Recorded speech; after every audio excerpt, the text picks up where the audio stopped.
काँग्रेसची divide and rule policy आहे, हलकट policy आहे काँग्रेसांची.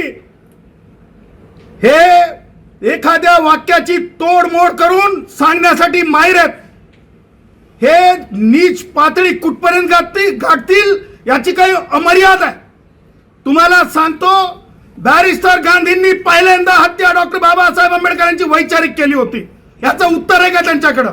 आणि अमित शहाजींनी जे आहे उदाहरण देण्याचा प्रयत्न केला की डॉक्टर बाबासाहेब आंबेडकरांचा राजीनामा काय होता, डॉक्टर बाबासाहेब आंबेडकरांच्या प्रती नेहरू घराणं कसं वागत होतं, डॉक्टर बाबासाहेब आंबेडकरांच्या प्रतीच नाही तर संविधानाच्या प्रती नेहरू घराणं कसं वर्तन करत होतं हे दाखवण्याचा प्रयत्न आहे. त्याच्यातले काही वाक्य तोडून हे नीच पातळीला पोहोचवण्याचा प्रयत्न करत आहेत या देशाच्या राजकारणाला काँग्रेसी. आणि म्हणून यांचा जेवढा धिक्कार करावा तेवढा कमी आहे. मला काँग्रेसचं नाही सांगायचं आहे, खरगेला हे सांगायचं आहे. खरगे आणि 54 वर्षाच्या राहुल गांधी की 52 वर्षाच्या अर्ध म्हाताऱ्या, तुला सांगायचं आहे, तू नाहकपणे जाती तेढ लावण्याचा प्रयत्न करू नको.